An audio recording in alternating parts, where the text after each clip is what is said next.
My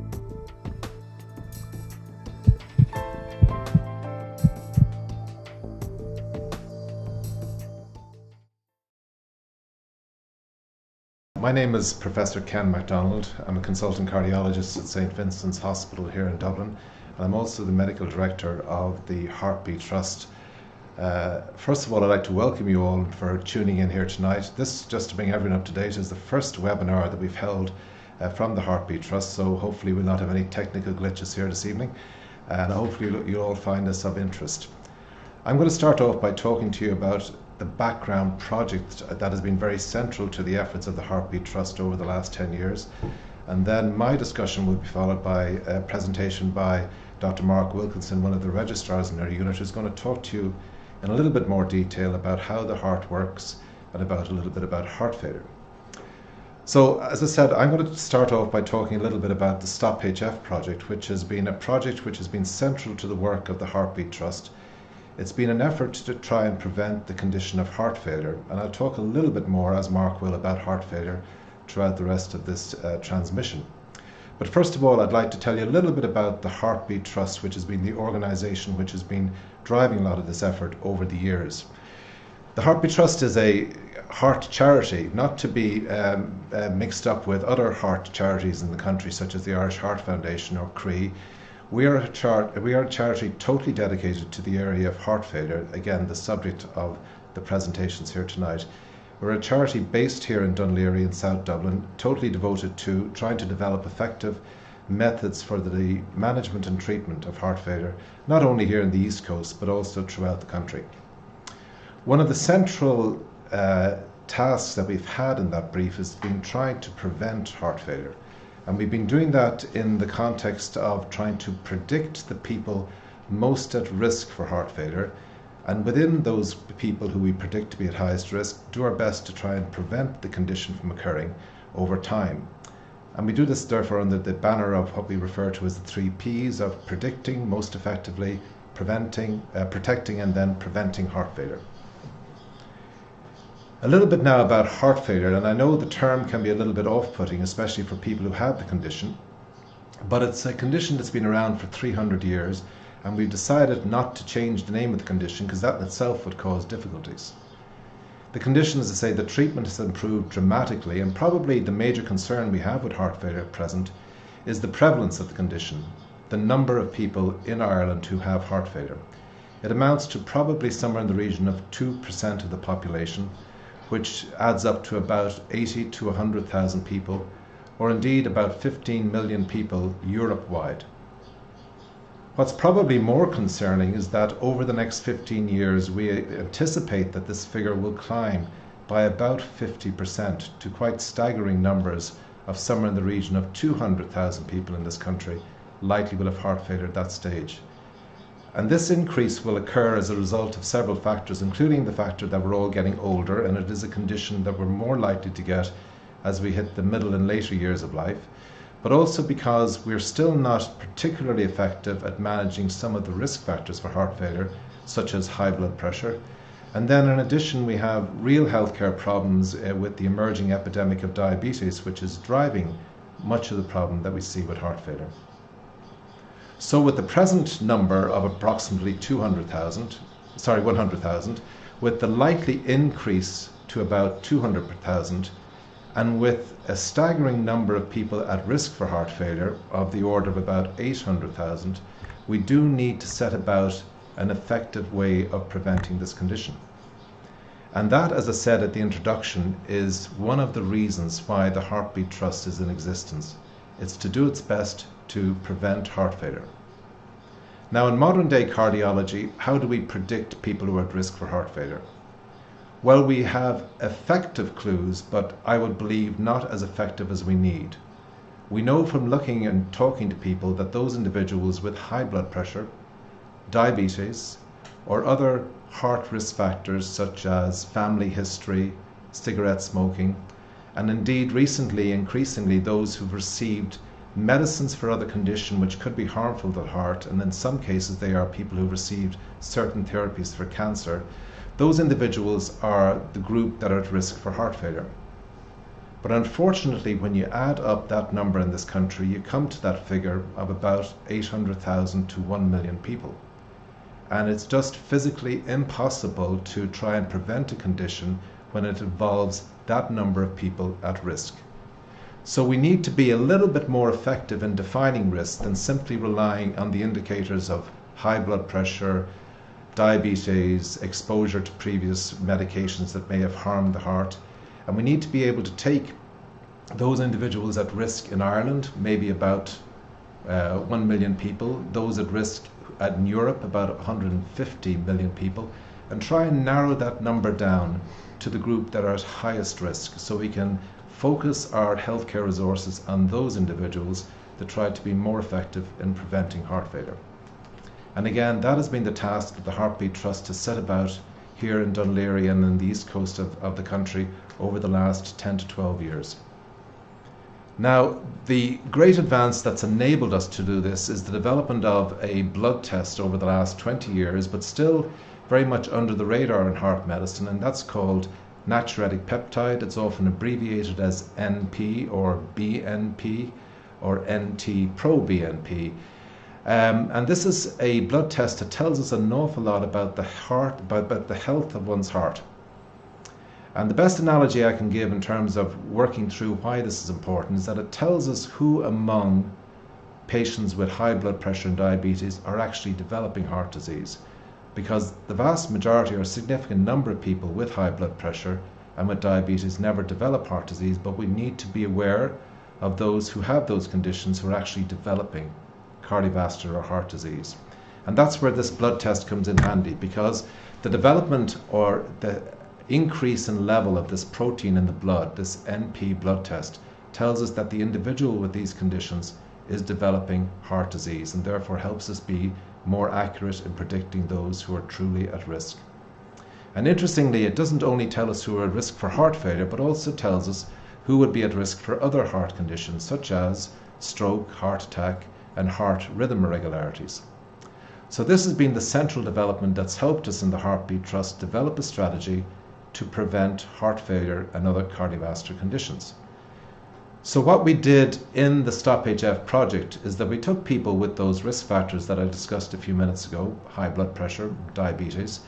Along with the general practitioners, we measured natriuretic peptide, the BNP blood test, in that group. And in those in whom the blood test was high, we brought a three-pronged approach into care.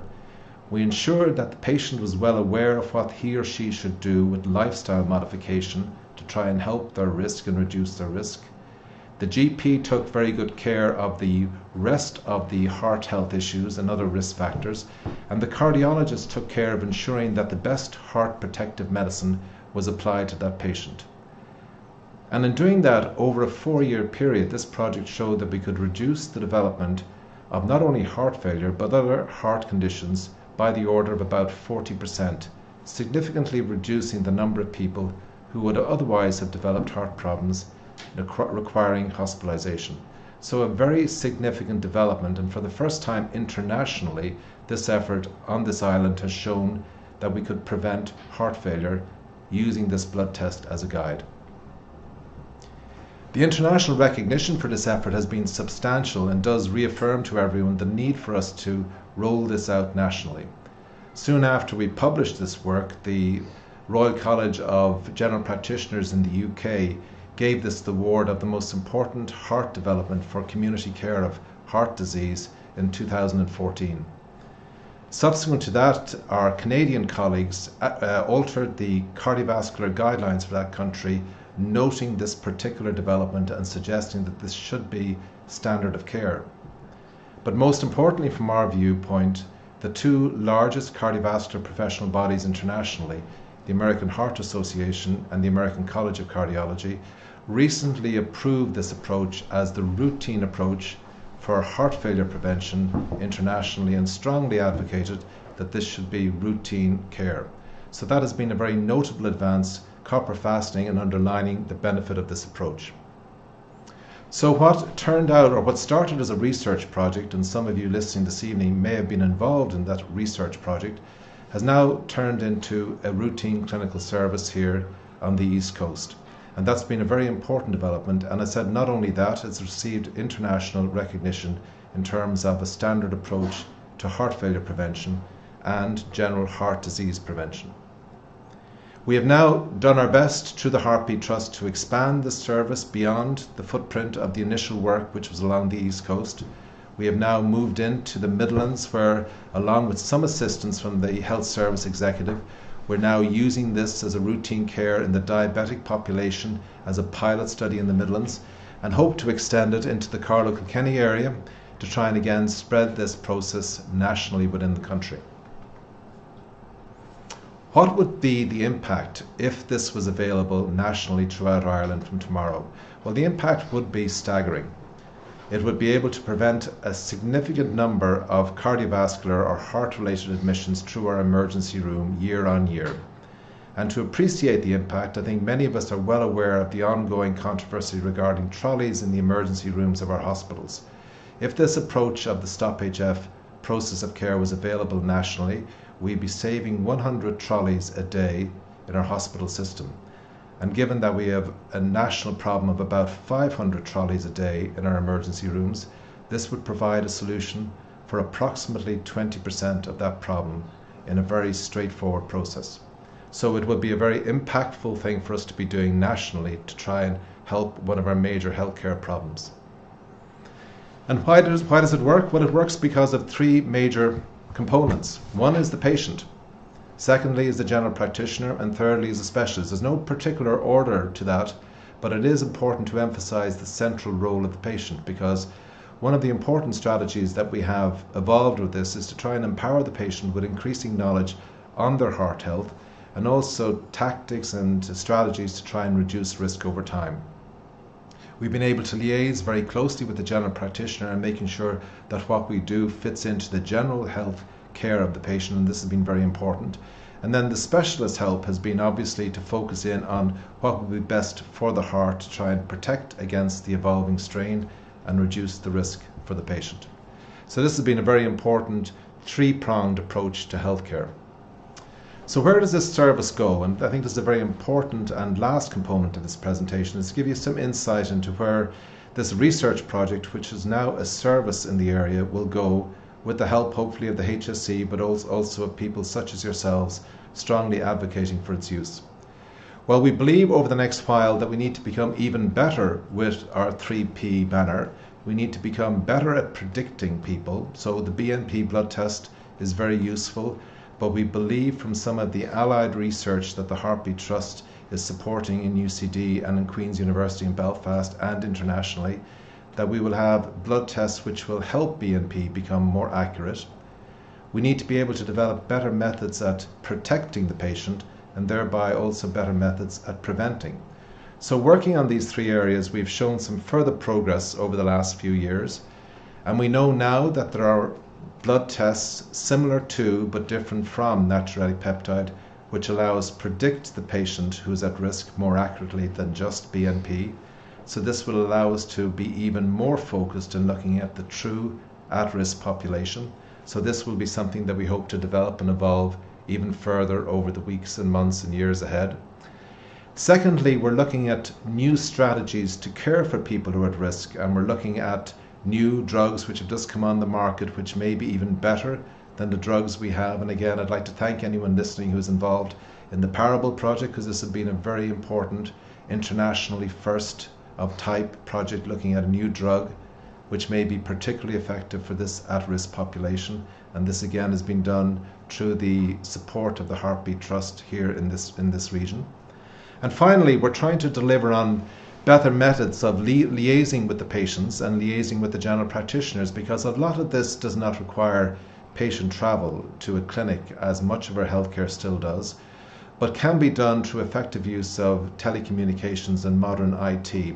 And we've developed a method of communicating with patients and with their general practitioners called virtual consultation, where we can listen to and take the information from the general practitioner or the patient and give good sound advice, but not need the patient to travel to busy clinics and busy hospitals and with the hassle of getting into cars and on the roads and finding car park. And this strategy is shown to be very effective at providing effective community care but still have the benefit of specialist opinion. So over the last 10-15 years, we've made very good strides in trying to develop and prevent heart failure. We have shown how a research project can now become standard of care and has been advocated as such in many international countries. And we hope to move and develop this nationally as our next goal. We have about 3,000 patients involved with the service, but one of the major challenges will be to try and persuade the policymakers in healthcare in this country to strongly support this service nationally for the impact that I've already outlined. I'd like to thank you for your attention, and now I'd like to hand over to Mark Wilkinson, who will talk to you a little bit more about the basic function of the heart and give you a little bit more detail about heart failure. Thank you.